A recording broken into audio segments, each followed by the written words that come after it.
Okay, so the first question is, how long have you been a part of the congregation? How long you been a conjure? About 55 years. Wow. Okay, that sounds like a very long time. Glad to hear the support. Ms. Renee, how about you? Probably about the same. Actually, I might be a year before her. Well, I started off as a child, but I did not get baptized until I was 30. Okay.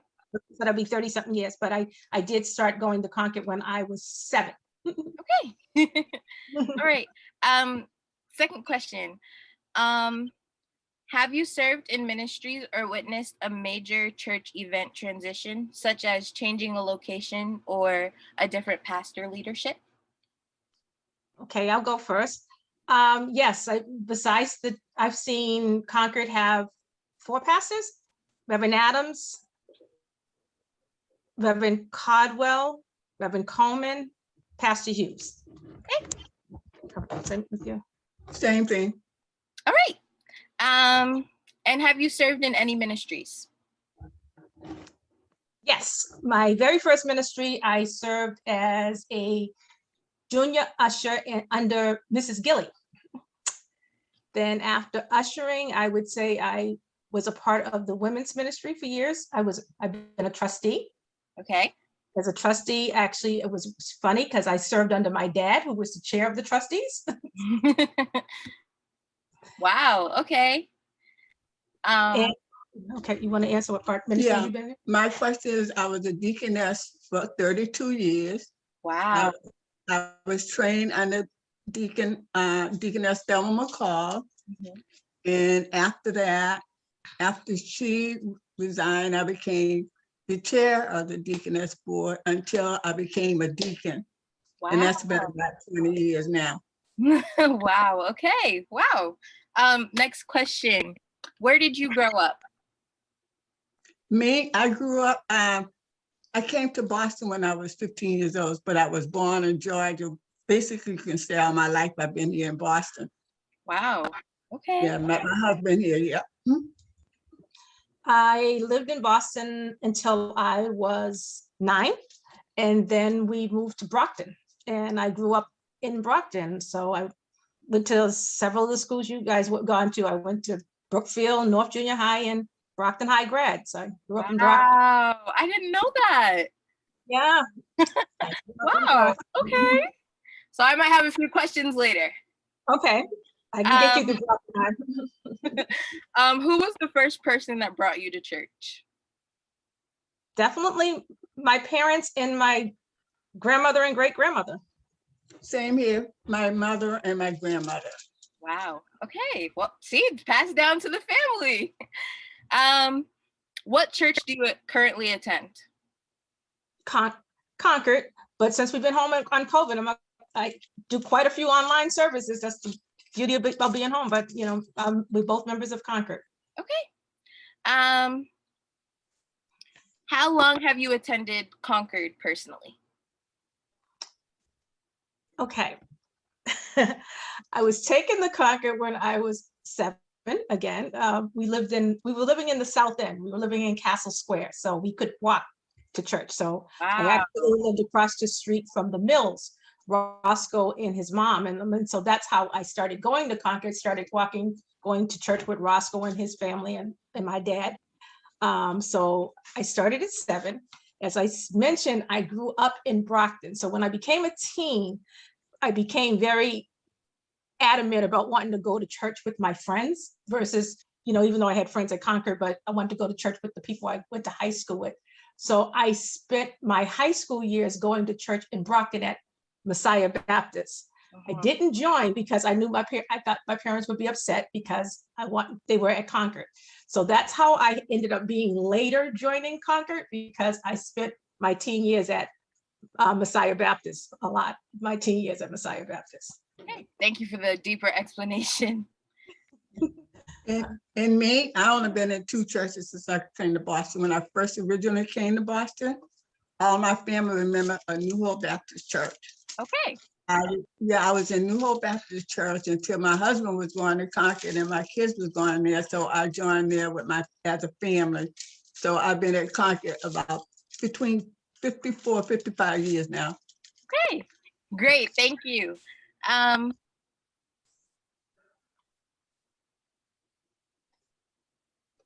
Can you share a story about how you came to faith? I've always believed. I mean, I was introduced to Christ at a very young age. I mean, I can't remember not recalling going to a grandmother's house or great grandmother's house where they actually lived together on a Sunday, where there was always church music going. There was always some church people at the house having dinner. So we were introduced to faith, for me, very early. I was introduced to faith by this was something in the Bible. I would tell people I looked like Timothy. My grandmother, my mom, my great grandmother, I was always around people of faith. So that's how I came to faith. That's you probably in Georgia. No, yeah. Yeah.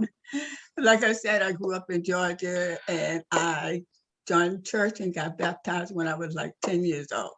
Mm-hmm. With the Mount Calvary Baptist Church in Augusta, Georgia, where I was born, until I came to Boston, and then I joined New Hope. Great. And then again, it was with my mom and my grandma. Okay. What role has the church played in your life? It's been several roles. I mean, it's where I found salvation. It's also where I found some of my good relationships with other people.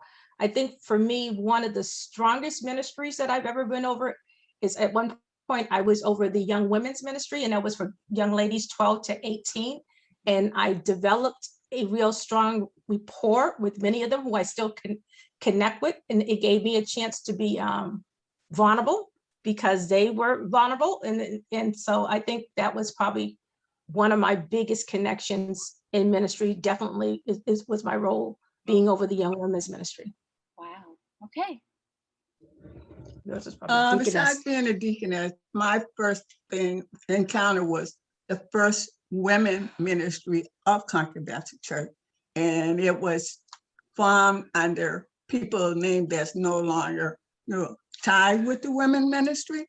So again, it was Mrs. Thelma McCall that I first joined the women ministry. And after that, it was the deaconesses, and I grew really, really close with Deacon Sandra Stephens. To this day, we're still best of friends. We met at church. So basically that's where I'm at. I try to get and love everybody, but sometimes you just gotta have someone that you can talk to. Definitely. I completely understand that one. Yeah. How would you describe your relationship with your pastor? Oh, I can go first on that one. My relationship with Pastor Hughes is really good. We really start off really as good friends. He's a person that I really can talk to if I really needed to. And I can call him anytime, day or night, if anything goes wrong, and he will always answer me. I have to give him credit for that. Wow. I don't think the pastor ever calls me by my first name. Pastor always calls me Sass. Here comes Sass. And so our relationship is just right there. It's personal.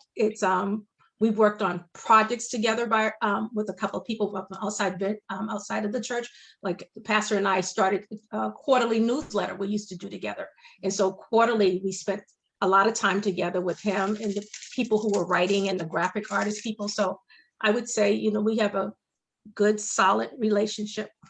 That's great to hear in the community. You always want to be close with your pastor. So I love both of your answers. What kind of relationship has your church had with the border Black community over the years? Joy, you taping me, right? Sorry. I'll take this one. You ain't got I'm to not answering.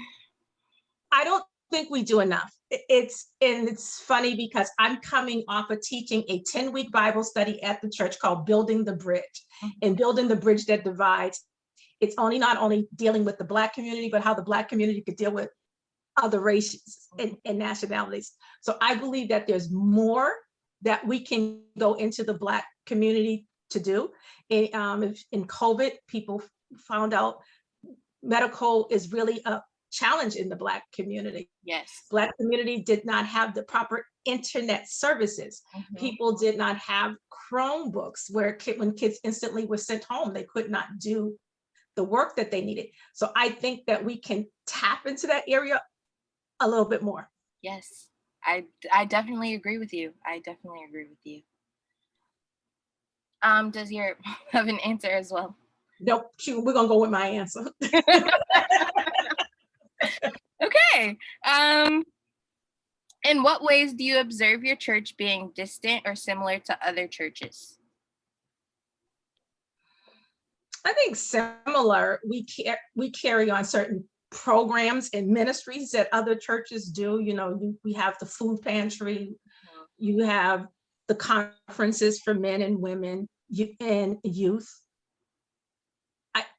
If I had to differ, I mean, we have missions ministries, but I see missions on an ongoing basis. It's just not a fifth Saturday thing for me. I'm in social work. I'm in the government. So I see missions in a whole different level. So, because I'm constantly seeing the need. I'm constantly seeing people who are hungry, who are and not clothed, who are not mentally stable. So I believe that we can tap a little bit more into that area. Okay. No, I agree. She said she agreed. She agrees. Okay.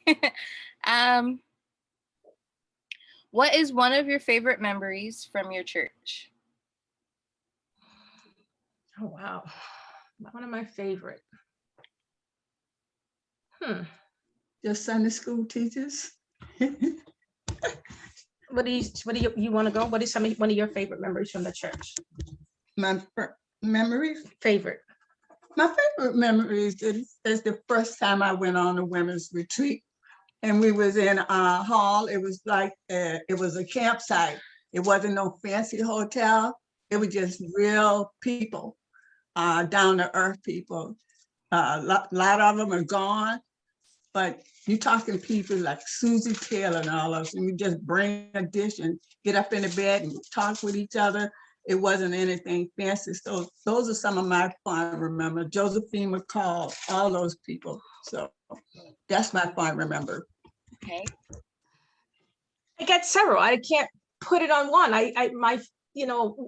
Watching my niece and nephew give their life to Christ is definitely probably a favorite because it was what we were taught, and they when they became believers, I would probably say watching my niece and nephew get baptized, and my nephew probably a little bit more, I guess, because his father had passed a matter of months before he gave his life to Christ. And so he really took it, both of them took it very seriously, but he was stepping out knowing that the next time he saw his father would be in heaven. So probably watching my nephew. Wow. Thank you for more details on that. Wow. Can you share an important moment that helped shape your identity as a Black person? Yeah, I have this aunt who, when we were growing up, and she's still here and she still does it till today, she was one who, before Brockton High got Black history, she would put Black history, give us Black history. And I was blessed that she lived 5 doors down from me in Brockton. So she gave me this book called The 5 Black Presidents. And that book opened up my world to begin to read other Black literature. I think another thing that helped me began to shape, they taught us to be Black and proud. I grew up in that era where they were playing Aretha Franklin, Young, Gifted, and Black. Black Pearl, Precious Little Girl. So that was never an identity crisis for me because they made sure we understood it. And then I think another thing that happened was when I was a junior in high school, we had fought for Black literature at Brockton High, which you all no longer have. And we had a teacher who was phenomenal. He was a white male, but he opened our eyes to Black literature books that I had never read before. So it became it's a part of me. So I'm constantly reading Black literature and identifying. And I think the other thing that helped me too was every summer my parents made sure they shipped us south. Like I spent my summers in Mississippi with my grandparents. So I began to see Black people who were sharecroppers or other types of things. So I think, so my Blackness definitely was shaped by my family, my community, and in my church. Wow. You good? Mhm. She said she's good. She's okay. Okay. Mhm. Can you share a story where your faith gave you the courage to speak out against injustice? What was the question? It's time that your faith gave you a chance to stand up and speak out against injustice. Oh. Well, Again, I will take it. I mean, it started early in high school. We literally went to City Hall. We petitioned to get Black literature on our curriculum, and so because we thought there was an injustice that they were not serving all the students that was represented in that school. I wish they would do Black literature at school now, because we definitely don't hear a lot about it, and we don't get a lot about it as well. So most of it is like my own research. Like I'd have to go out and do more things on my own than having to hear it within the community that I'm in within every single day. So I definitely wish they would bring that back, because that would be amazing to hear, like somebody like me that made a book, or somebody like me that's in a book, like things like that would sound amazing. So I definitely think, thank you for saying that, because I might just have to recommend it to the school again. If you need help, the person who did it for us, matter of fact, she's teaching this summer for Thursday nights, plus who was the Black history teacher when we were at Brockton High. They're teaching Black history in Brockton's community for the month of July and 2 weeks in August. Okay. So I can get some people who can rally with you. All right, thank you. You're welcome. What is your favorite Bible story and why? Oh God.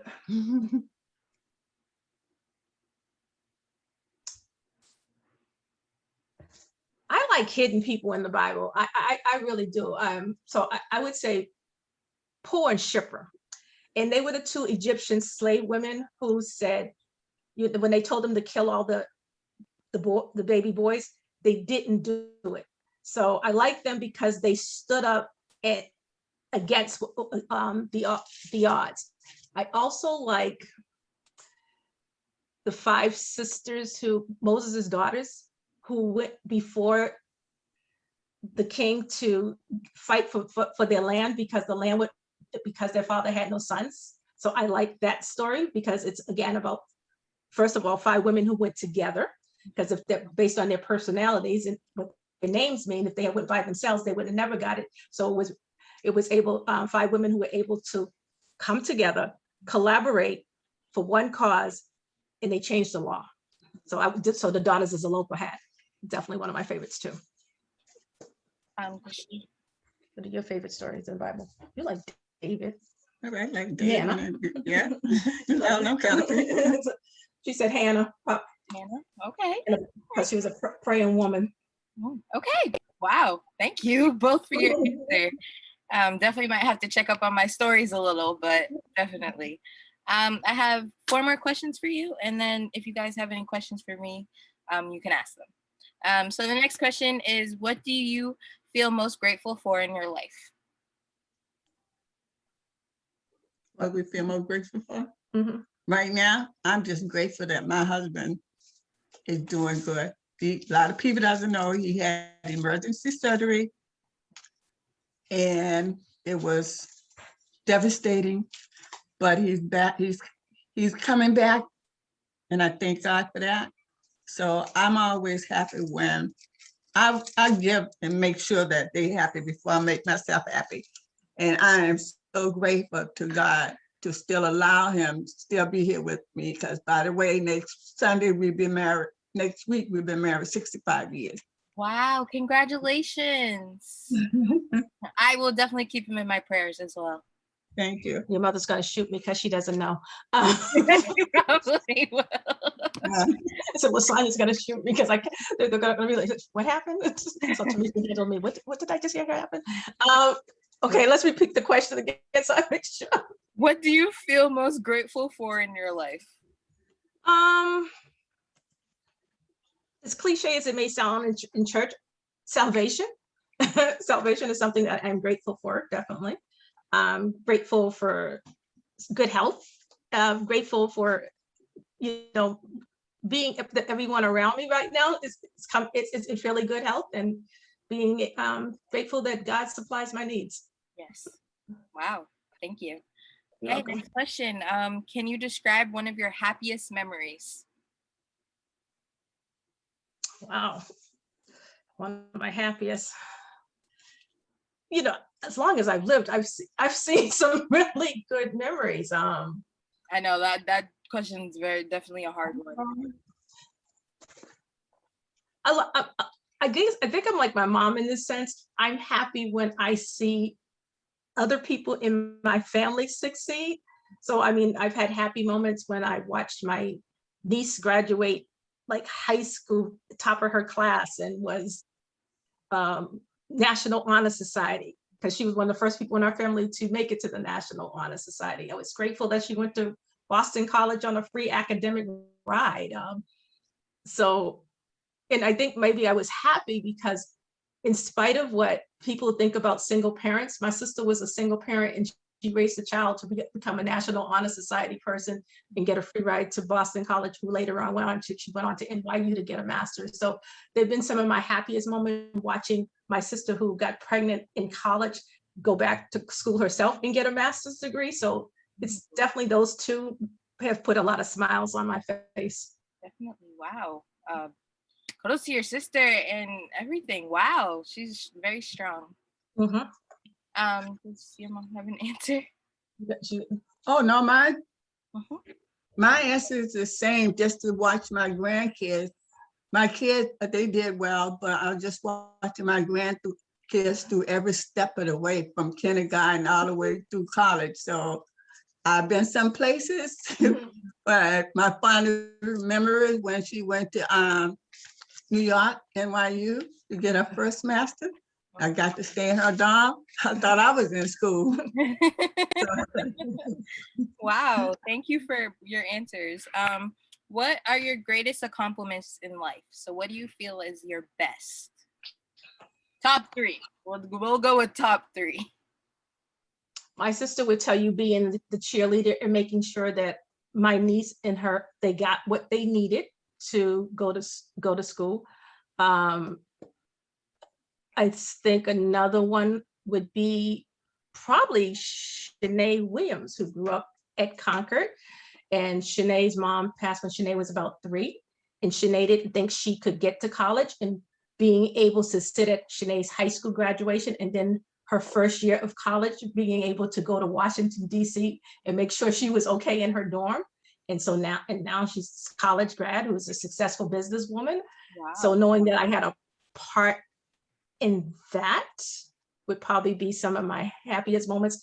And when the things that you dream about when you're a child, that you be able to give back to your parents a portion of what they've given you, or being able to take my grandmother on a vacation. My grandmother just passed 2 years ago at 98, but being able to be on vacations and watch my grandmother at 80-something years old in Disney World eating buffalo wings was probably some of my happiest, because she had never been to Disney, and just to see an 80-year-old woman excited in Disney World was, yeah. Yeah. Wow. So, Do you have want to repeat the question again? So make sure she gets it right. What are your greatest accomplishments in life? Greatest accomplishments. Mine? I was always a stay-home mom. And one day I decided I want to go to work. I have never went to work before. My husband always takes care of me. I said, I want to go to work. And I went on this job interview, and I know I'm not going to get this job. Lo and behold, I got the job. I stayed there for almost 30 years. Wow. So that was a good accomplishment. Wow. Right. Okay. So this is the last question for you both. If you could change one thing for Black people in Boston, what would it be?